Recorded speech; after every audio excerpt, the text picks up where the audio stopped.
How to get to the max level in Outriders in no time? Well, it's actually pretty easy if you know what to do, and I will also share some farm tactics that you can just do over and over again for some nice XP materials and loot, and I will go in depth on how to rank up your world tier to the max as well. If you're only curious about the world tier farm, then you can skip ahead to 5 minute 40 and you will also see where it starts in the video bar. Either way, a like on the video would of course really help me out, and let's go. The most important tip is that world tiers do not really affect your XP gains. You might feel that it makes sense to play on the highest world tier all the time, but in practice it will only slow you down a lot for rewards that you don't really need until later on in the game. If we hover over the world tiers, you see that there's nothing saying that you get more XP for playing on a higher world tier. It only impacts the loot and the level of the enemies. And okay, the level of the enemies does impact the XP you get from them, but you will only really notice that when you, for example, join a friend who's way lower level than you, so the enemies you are fighting are way below your level as well. Then you will get less XP. If you are the host though, or play solo, then the enemies on any world tier will be either close to your level or like way above you, so give quite a lot of XP.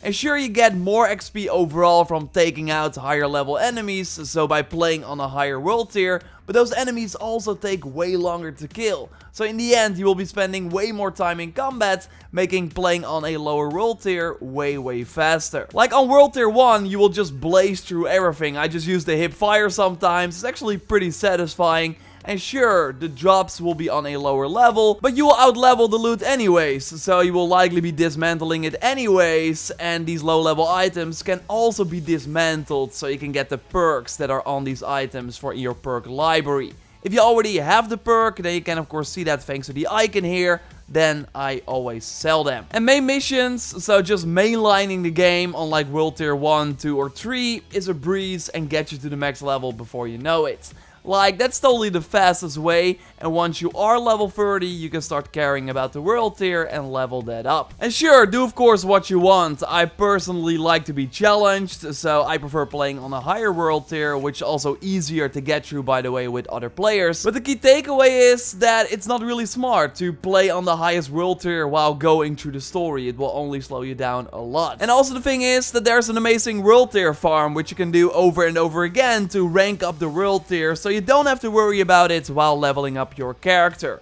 Also, of course, when you die, you lose world tier XP, so you do not only have to do the encounter again, but lose progress too.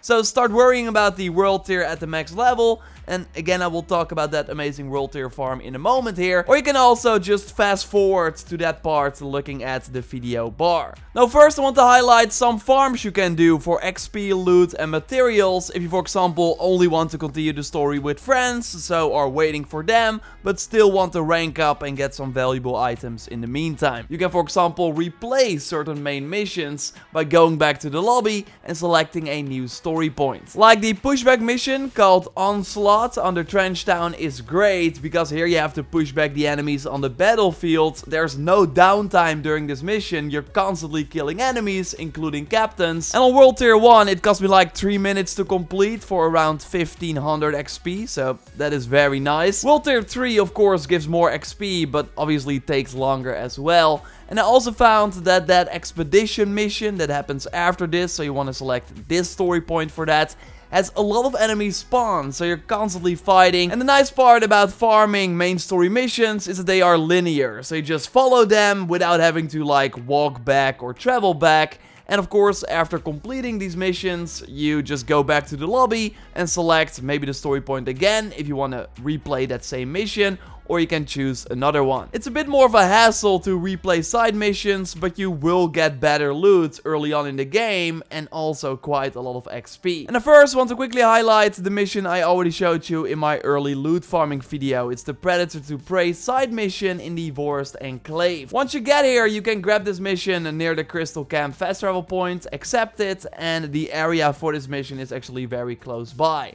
And really, on world tier 1, you blaze through it for around the 1600 XP, because the mission also gives you 500 XP upon completing it. And it takes like 4 minutes or so. There's one loading screen after like fast traveling back to the crystal camp after killing the boss, and they can repeat this over and over again by talking to the quest giver again. And the nice part is that you get 2 epic items from the boss, so you can farm some nice loot and perks as well. And as mentioned in that previous video, you can also, before the boss, switch to a higher world tier. So only take the boss out for better loot, do the rest on World Tier 1. If you're only focused on character XP, then keeping it on World Tier 1 is of course faster. So I would just run this one over and over again, but completing other side quests for the first time is also smart, so pick up the ones you missed and complete them like at least once, because you only get an XP reward for the first time you do them. So if you then run through them on World Tier 1, you already get a ton of XP from killing all the enemies, and then also a nice XP reward at the end. So after doing these tactics or focusing on the main story, you are level 30 or close to that, and then you want to worry about your world tier. There are expeditions you can do at the end game that have a different challenge level that you need to complete,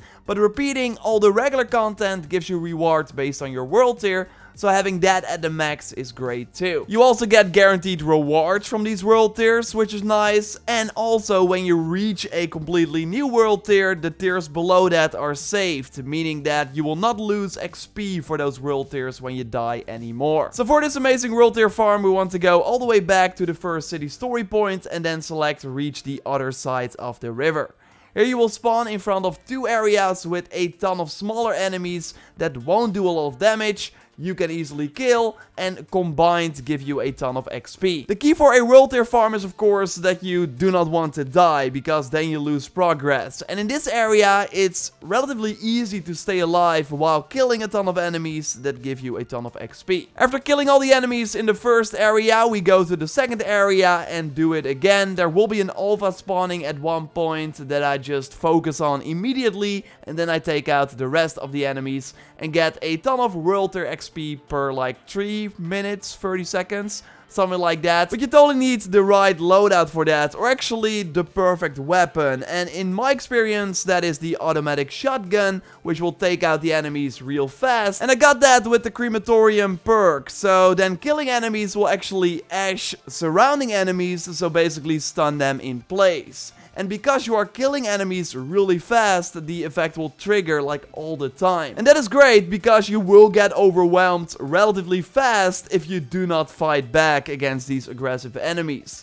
Then to finish it off, I use the amazing perk which lets me replenish my magazine on an enemy kill when I have 35% ammo or less. And this is amazing because this means that you can just hold the trigger, never have to reload, and you never run out of ammo either. Also make sure that you got some life leech or other ways to keep yourself in the fight, although killing enemies will of course already give you some health back. And then you can really easily do this farm and get to the max world tier if you take the time. And if you want to know how to get amazing epic items like this shotgun that I'm using, then totally check out my video on some amazing epic farms early on in the game. I will link to it in the pinned comments. There are, by the way, also 2 chests in the area where you spawn right here. And also in the first area where you fight a lot of enemies, I usually open it after I cleared them. Like when you're playing on a high world tier, the chances are high that you will actually get some nice epic loot from these chests. So it might be worth doing them, although it will slow down the farm, of course, a bit. You can also harvest at the end, so get some extra iron. But overall, it's amazing for the world tiers, even if you're just doing one at a time, so you save the progress for the ones below that. Overall, this means that you do not have to worry about leveling up your world tiers in other encounters, because you can just do it here. Subscribe, of course, for way more Outriders videos. I got way more tips and tricks coming your way and already up on the channel. You can also check my videos in the pinned comment. A like on the video would, of course, really help me out. And check out the previous video on tips and tricks I wish I knew earlier. You can watch it by clicking on the screen. For now, I will speak to you next time, and goodbye.